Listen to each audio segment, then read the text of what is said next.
Hi friends, welcome back my channel. ನಾನು ನಿಮ್ಮ ಪ್ರೀತಿಯ ಭವ್ಯ. ಎಲ್ಲರೂ ಹೇಗಿದ್ದೀರಿ? ನಾನಂತೂ ತುಂಬ ಚೆನ್ನಾಗಿದ್ದೀನಿ. ನೀವು ಚೆನ್ನಾಗಿರಬೇಕು ಅಂತ ಆಶಿಸ್ತಾ ಇವತ್ತಿನ ವಿಡಿಯೋನ ಸ್ಟಾರ್ಟ್ ಮಾಡೋಣ. ಇವತ್ತಿನ ವಿಡಿಯೋದಲ್ಲಿ ತುಂಬ ಸುಲಭವಾಗಿ ಕ್ಯಾಪ್ಸಿಕಮ್ ಕರಿ ಮಾಡೋದು ತೋರಿಸ್ಕೊಡ್ತಾ ಇದ್ದೀನಿ. ತುಂಬಾ ಈಸಿಯಾಗಿ, ಜಾಸ್ತಿ ಇಂಗ್ರೀಡಿಯೆಂಟ್ಸು ಬೇಕಾಗಿಲ್ಲ. ಕ್ಯಾಪ್ಸಿಕಮ್ಮು ಟೊಮೊಟೊ ಇದ್ದರೆ ಸಾಕು, ತುಂಬಾ ಟೇಸ್ಟಿಯಾಗಿರುತ್ತೆ. ಬನ್ನಿ ಹಾಗಾದರೆ ಕ್ವಿಕ್ಕಾಗಿ ಮಾಡುವ ವಿಧಾನ ತಿಳ್ಕೊಳ್ಳೋಣ. ಮೊದಲಿಗೆ ಯಾರೆಲ್ಲ ನನ್ನ ಚಾನಲ್ನ ಸಬ್ಸ್ಕ್ರೈಬ್ ಮಾಡದೆ ನೋಡ್ತಾ ಇದ್ದೀರಾ, ಪ್ಲೀಸ್ ಸಬ್ಸ್ಕ್ರೈಬ್ ಮಾಡ್ಕೊಳ್ಳಿ. ಹಾಗೆ ಪಕ್ಕದಲ್ಲಿರುವ ಬೆಲ್ಲೈಕನ್ನ ಪ್ರೆಸ್ ಮಾಡಿ. ಇದರಿಂದ ನಾನು ಇನ್ನು ಮುಂದೆ ಮಾಡೋ ಎಲ್ಲ ವಿಡಿಯೋ ನೋಟಿಫಿಕೇಷನ್ ನಿಮ್ಮವರೆಗೂ ತಲುಪುತ್ತೆ. ನಾನಿಲ್ಲಿ ರೆಸಿಪಿಗೋಸ್ಕರ 2 ಕ್ಯಾಪ್ಸಿಕಮ್ 2 ಟೊಮೊಟೊ ತೊಗೊಂಡಿದ್ದೀನಿ. ಕ್ಯಾಪ್ಸಿಕಮ್ನ ನೀಟಾಗಿ ಕಟ್ ಮಾಡಿಕೊಂಡು ಒಳಗಡೆ ಇರುವಂಥ ಬೀಜನ ತೆಗೆದು ಸಣ್ಣ ಸಣ್ಣ ಕ್ಯೂಬ್ಸ್ ಆಗಿ ಕಟ್ ಮಾಡಿ ಇಟ್ಕೋತಾ ಇದ್ದೀನಿ.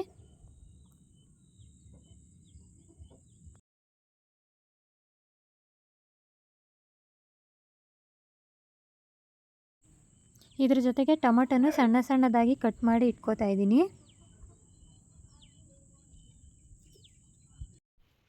ಮೊದಲಿಗೆ ಒಂದು ಪ್ಯಾನ್ನ ಬಿಸಿಗಿಟ್ಟಿದ್ದೀನಿ. 3 ಟೇಬಲ್ ಸ್ಪೂನಷ್ಟು ಕಡಲೆಬೀಜನ ಸೇರಿಸ್ಕೊಂಡಿದ್ದೀನಿ. ಕಡಲೆಬೀಜನ ಚೆನ್ನಾಗಿ ಫ್ರೈ ಮಾಡ್ಕೊಂಡ ನಂತರ ಇದಕ್ಕೇ ಈಗ 2 ಟೇಬಲ್ ಸ್ಪೂನಷ್ಟು ಬಿಳಿ ಎಳ್ಳನ್ನು ಸೇರಿಸ್ಕೊತಾ ಇದ್ದೀನಿ.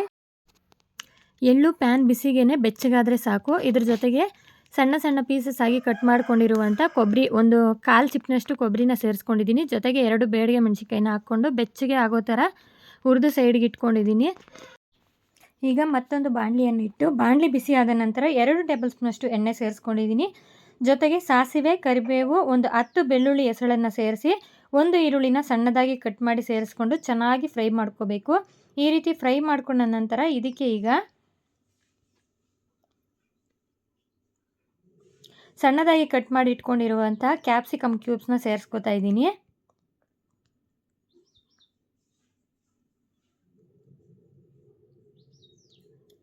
ಈಗ ಎಣ್ಣೆಯಲ್ಲೇ ಕ್ಯಾಪ್ಸಿಕಮ್ನ ಚೆನ್ನಾಗಿ ಫ್ರೈ ಮಾಡ್ಕೋಬೇಕಾಗುತ್ತೆ.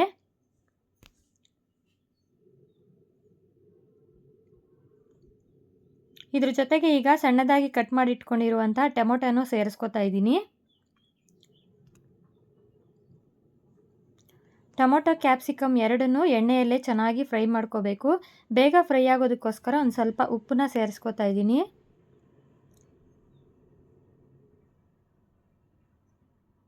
ಈಗ ಇದಿಷ್ಟನ್ನು ಚೆನ್ನಾಗಿ ಮಿಕ್ಸ್ ಮಾಡಿ ಒಂದು ಸ್ವಲ್ಪ ಹೊತ್ತು ಮುಚ್ಚಳ ಮುಚ್ಚಿ ಬೇಯೋದಕ್ಕೆ ಬಿಡ್ತಾ ಇದ್ದೀನಿ. ಒಂದು 20 ನಿಮಿಷ ಮಧ್ಯ ಮಧ್ಯ ಕೈ ಆಡಿಸ್ತಾ ಈ ರೀತಿ ಮಿಕ್ಸ್ ಮಾಡ್ಕೋತಾ ಮೀಡಿಯಮ್ ಫ್ಲೇಮಲ್ಲೇ ಫ್ರೈ ಮಾಡ್ಕೋಬೇಕಾಗುತ್ತೆ. ಟೊಮೊಟೊ ಎಲ್ಲ ಚೆನ್ನಾಗಿ ಫ್ರೈ ಆಗಿ ಎಣ್ಣೆ ಬಿಡೋವರೆಗೂ ಈ ರೀತಿ ಫ್ರೈ ಮಾಡ್ಕೋಬೇಕು. ಈಗ ನಾವು ಮೊದಲೇ ಹುರಿದಿಟ್ಕೊಂಡಿದ್ದಂಥ ಮಸಾಲೆ ಪದಾರ್ಥಗಳನ್ನು ರುಬ್ಬಿ ಇದ್ರ ಜೊತೆ ಸೇರಿಸ್ಕೋತಾ ಇದ್ದೀನಿ. ಫೈನ್ ಪೇಸ್ಟಾಗಿ ರುಬ್ಬಿ ಸೇರಿಸ್ಕೋಬೇಕಾಗುತ್ತೆ. ಈಗ ಇದಕ್ಕೆ ಬೇಯೋದಕ್ಕೆ ಎಷ್ಟು ಬೇಕೋ ಅಷ್ಟು ಮಿಕ್ಸಿ ಜಾರಿಗೇ ಸ್ವಲ್ಪ ನೀರನ್ನ ಸೇರಿಸ್ಕೊಂಡು ಆ್ಯಡ್ ಮಾಡ್ಕೋತಾ ಇದ್ದೀನಿ.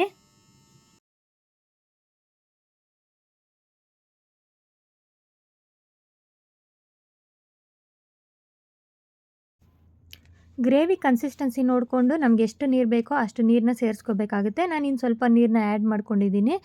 ಈಗ ಇದಕ್ಕೆ ರುಚಿಗೆ ತಕ್ಕಷ್ಟು ಉಪ್ಪು, 1 ಟೇಬಲ್ ಸ್ಪೂನಷ್ಟು ಚಿಲ್ಲಿ ಪೌಡರ್ನ ಸೇರಿಸ್ಕೊಂಡಿದ್ದೀನಿ.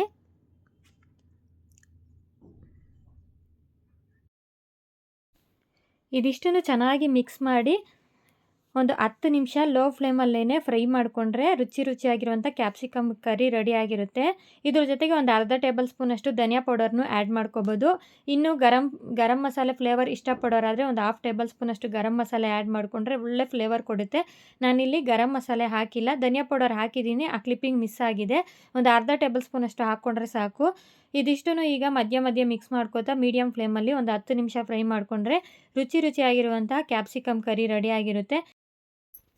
ಫೈನಲಾಗಿ ಒಂದು ಸ್ವಲ್ಪ ಕೊತ್ತಂಬರಿ ಸೊಪ್ಪು ಹಾಕಿ ರುಚಿ ನೋಡಿಕೊಂಡು ಉಪ್ಪು ಖಾರ ಏನಾದರೂ ಹಾಕಬೇಕು ಅಂದರೆ ಅಡ್ಜಸ್ಟ್ ಮಾಡಿಕೊಂಡು ಚಪಾತಿ, ರೋಟಿ, ಮುದ್ದೆ, ರೈಸು ಯಾವುದ್ರ ಜೊತೆ ಬೇಕಾದರೂ ಕಾಂಬಿನೇಷನ್ ಮಾಡ್ಕೋಬೋದು. ತುಂಬಾ ಟೇಸ್ಟಿಯಾಗಿರುತ್ತೆ.